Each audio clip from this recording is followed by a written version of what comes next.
Indian air force की captain Vaniya सुबह अपने फाइटर जेट में रूटीन प्रैक्टिस फ्लाइट कर रही होती है। हाई स्पीड मनूवर्स के बाद वो जेट को सेफली एयरपोर्ट पर लैंड करवाती है और ऑफिस की तरफ बढ़ जाती है। तभी उसका सीनियर ऑफिसर घबराए हुए अंदाज में कहता है, वानिया, तुम्हारी दोस्त पायलट एक मिशन फ्लाइट पर निकली थी, उसके जेट में सीरियस टेक्निकल फॉल्ट आ गया है। यह सुनते ही वानिया का चेहरा सख्त हो जाता है। ऑफिसर कहता है, उसे बचाना अब तुम्हारी जिम्मेदारी है। वानिया बिना एक पल गवाए दौड़कर हैंगर पहुंचती है, फाइटर जेट में बैठती है और फुल पावर के साथ आसमान की तरफ उड़ान भर लेती है। कुछ ही देर में वो ज्यादा बुलंदी पर पहुंच जाती है और दूरबीन से देखती है कि उसकी दोस्त का जेट जिग-जैग करता हुआ कंट्रोल खो चुका है। वानिया फौरन रेडियो पर कहती है, मैं तुम्हारे बिल्कुल पीछे हूं, हिम्मत रखो। उसकी दोस्त की आवाज कांपती हुई आती है, इंजन फेल हो रही है, कंट्रोल्स जैम हो गए हैं।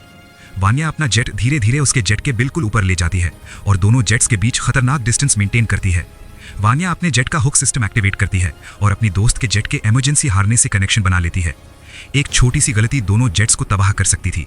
कंट्रोल रूम में सबकी सांसें थम जाती हैं। धीरे धीरे वो दोनों जेट्स को सेफ एल्टीट्यूड पर ले आती है। आखिरकार इमरजेंसी लैंडिंग स्ट्रिप पर वानिया अपनी दोस्त के जेट को सेफली गाइड कर देती है। जैसे ही जेट जमीन को छूता है, पूरा एयरबेस तालियों से गूंज उठता है। वानिया की दोस्त कॉकपिट से निकलकर आंखों में आंसू और चेहरे पर मुस्कान के साथ वानिया को गले लगा लेती है। एक बार फिर इंडियन एयरफोर्स की एक बहादुर बेटी अपनी जान पर खेलकर दोस्ती और देश दोनों को बचा लेती है। जय हिंद।